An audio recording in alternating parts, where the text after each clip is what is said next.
This is the Construction Europe podcast with the editor, Sandy Guthrie. This podcast is produced by KHL Group, first for global construction information. Go to www.khl.com for more details.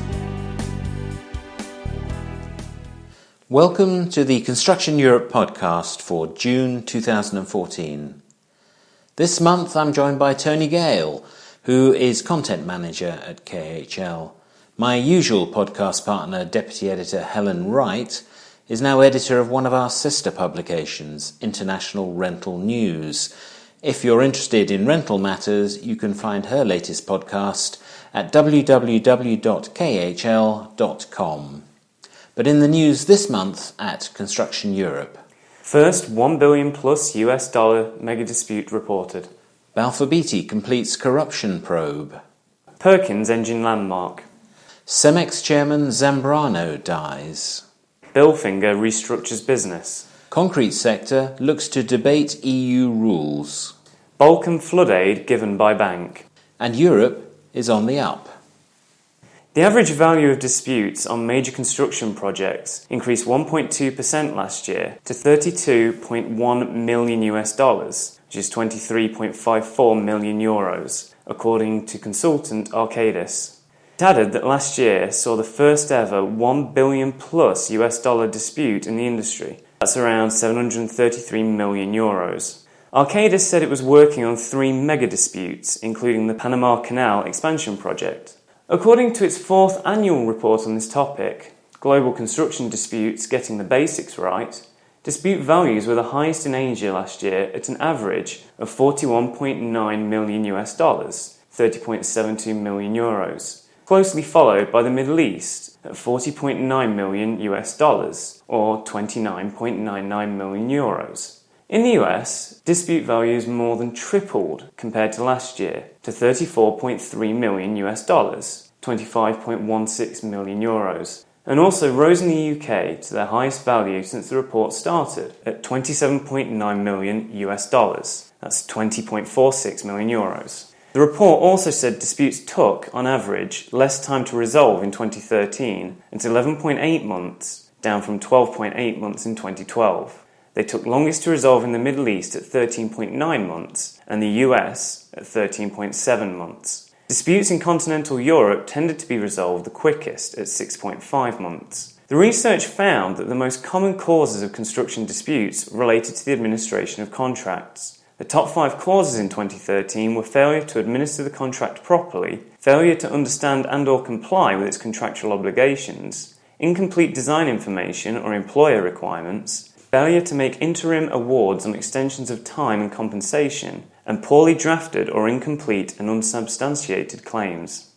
No evidence of systematic bribery and corruption on a UK gas mains replacement contract has been found by UK contractor Balfour Beatty after a 6-month investigation by the company. It added that it had not identified any improper conduct on the scale that had been alleged recently. It did admit, however, that it had uncovered some evidence to suggest that payments totalling less than £1,000 or €1,200 may have been made before Balfour Beatty took over the contract, and that there were also some suggestions of localised bullying. It had been reported that 3 middle managers had been suspended by Balfour Beatty while the investigation was undertaken into allegations of misconduct. The contract concerned is with National Grid, the private company that connects UK consumers to energy sources. GMB, the Union for Energy Workers, had written to National Grid with a series of questions about the investigation into allegations of bullying, misreporting, fraud and corruption in a gas distribution strategic partnership, a GDSP, covering gas mains replacement work in England's West Midlands. Balfour Beatty said it was able to confirm there had been no financial loss to National Grid, customers or consumers. However, it said it had found some evidence suggesting that a small number of employees may have been involved in falsification of dates as to when work was done on track sheets. It added that these sheets were not used to invoice National Grid. The 20 millionth engine produced by Perkins, a 1206 two-stage turbo Tier 4 diesel engine, has rolled off the production line at the company's facility in Peterborough, UK, 81 years after the brand was established. Perkins said that at least 4.5 million of the engines it had made were still in service. It has the capacity to manufacture 800,000 engines a year from its manufacturing facilities in Peterborough and Stafford, UK, Georgia, USA, and its plants in Brazil and China. Lorenzo Zambrano, chairman and CEO of Cemex, has died in Madrid, Spain, at the age of 70. Zambrano joined Mexican-based Cemex in 1968 and held several positions before being named Director of Operations in 1981. In 1985, he was appointed CEO and was elected Chairman of the Board of Directors in 1995. He served a total of 35 years as director of the company, having first taken a seat on the board in 1979. He had previously been a member of the Chairman's Council of Daimler Chrysler until July 2005, and was a member of the Stanford University's Graduate School of Business Advisory Council until 2006, among other posts. Cemex has split the role of Chairman and CEO following Zambrano's death. Executive Vice President Fernando Gonzalez has assumed the role of CEO, and Rogelio Zambrano, a long-standing board member and cousin of Lorenzo Zambrano, has been named chairman. A major restructuring of German engineering and services group Bilfinger will see a significant part of its civil engineering business being sold off. It is intensifying its focus on its core business, engineering and services for industrial facilities, power plants and real estate. It plans to part with significant portions of its civil engineering business, with units from the construction business segment being put up for sale. It said it still considered its building construction activities in Germany as part of its core business and an integral part of the group's real estate competence in the building and facility business segment.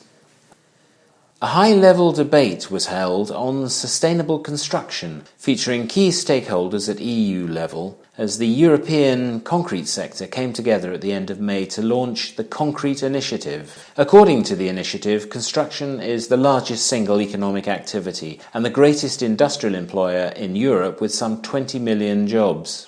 The concrete industry as a whole employs some 550,000 people in the EU, generating approximately €65,000 added value per employed capita per annum. Bearing this in mind, the launch event for the Concrete Initiative focused on a debate with EU stakeholders on key issues, including the regulatory framework which is required to achieve Europe's goals, as well as the need for local resources, local manufacturing, and a local market.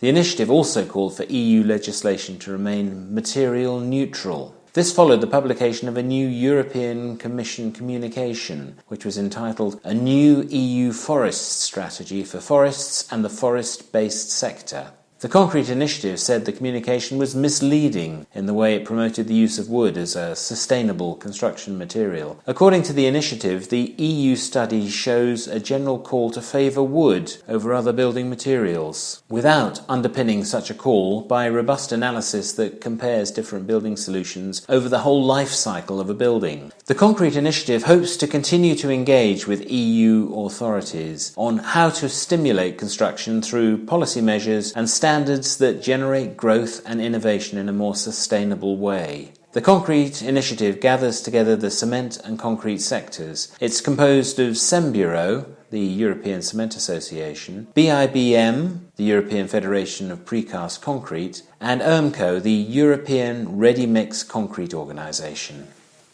The European Bank for Reconstruction and Development, EBRD, is helping to boost economies affected by flooding in the Balkans. As part of the regional flood response, the EBRD will place a priority on the rehabilitation of damaged roads, railways and water supply systems, as well as damaged power stations and transmission and distribution networks. In addition to looking to provide extra capital for small and medium-sized enterprises, especially in the agribusiness and farming sectors, it will in the longer term be placing an emphasis on working with authorities to develop improved flood protection systems and help reduce the risk of such widespread damage in the future. Construction in Europe rose in March compared to the same month a year earlier, although it was down slightly on the February 2014 figure. First estimates from Eurostat show that March's seasonally adjusted production in the construction sector fell by 0.6% compared to February in the Eurozone and by 0.5% in the EU 28. Eurostat, the statistical office of the European Union, said that in February 2014, production in construction had risen by 0.4% in the Eurozone and 0.5% in the EU 28. Now, Tony has the business news.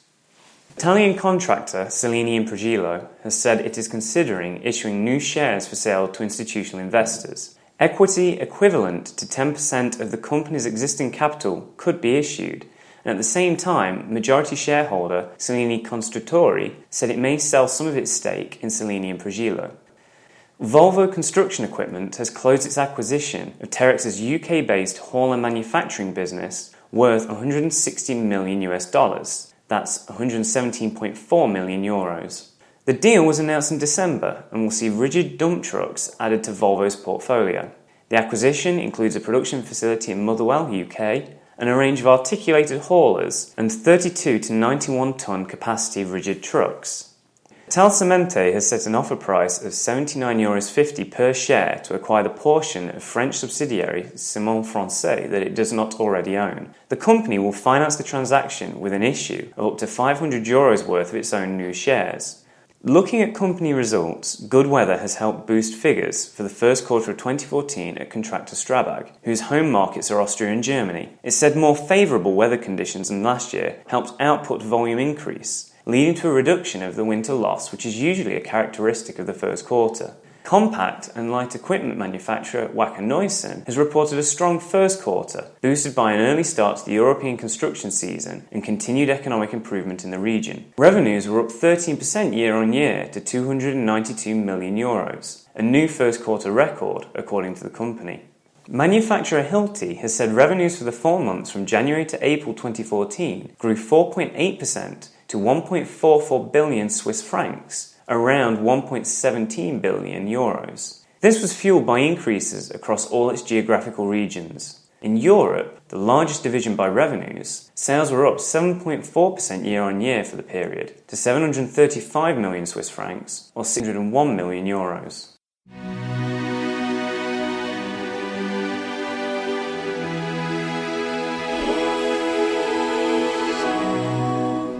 A call for the use of most economically advantageous tender, known as MEAT, was at the heart of a public procurement seminar staged by EFCA, the European Federation of Engineering Consultancy Associations. The seminar, which was held in Brussels in Belgium, examined the challenges thrown up by new directives on public procurement adopted by the European Parliament in January. EFCA said that the provisions of the directive were consistent with the Europe 2020 strategy for smart, sustainable and inclusive growth. It added that certain provisions were left to the discretion of member states. EFCA said it felt it was important to ensure the equal implementation international law in respect of the letter and spirit of the directive. The modernising of the public procurement law in all European Union member states means the replacement of previous laws which are now 10 years old. EFCA President Jan Boskem pointed out that a similar seminar was held 10 years ago and that we'd come a long way since then. He said the seminar was a platform to present and discuss the most important changes from the new directive and warned that the devil was in the detail. Jaap de Koning, who is chair of the EFCA Internal Market Committee, said of the new laws that there were more possibilities than limitations. He said they were not restrictive. He told the seminar that where the directive said that meat may be used, the EFCA view was that it should be used. The meat award process relies on a matrix where price is joined by other criteria such as plan of approach, sustainability and life cycle costs. According to de Koning, the new directive moved away from contracts awarded based on lowest price only towards meat, based on both quality and price. He said that meat should be used in a proper way and should be interpreted as the tender which ranked best according to the award criteria, where marks are apportioned between quality-based and price-based criteria. There's a fuller report on the seminar and what the other speakers said in the latest issue of Construction Europe.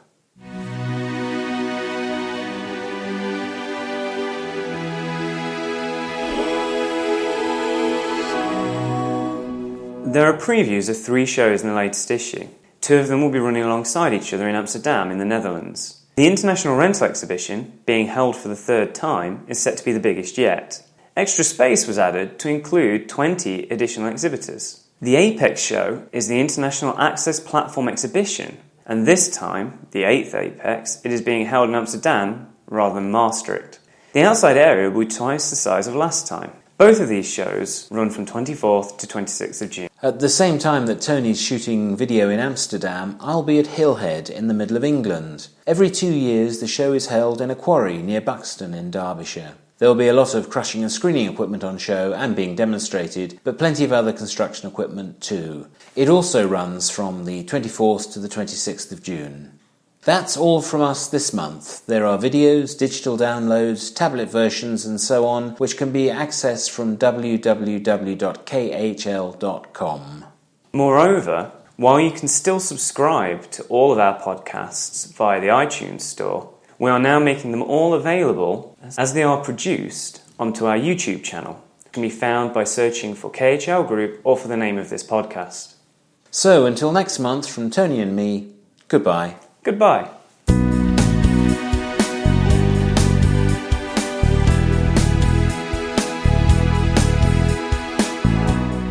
This podcast was produced by Construction Europe magazine and is copyright KHL Group. Construction Europe is part of the KHL Group, which also produces Access International, American Cranes and Transport, Access Lift and Handlers, Construction Latin America in both Spanish and Portuguese, Demolition and Recycling International, International Construction, World Construction China, International Construction Turkey, International Cranes and Specialized Transport, and International Rental News. Details of these magazines and the sector-specific weekly e-newsletters are at www.khl.com, where other podcasts and videos are also available.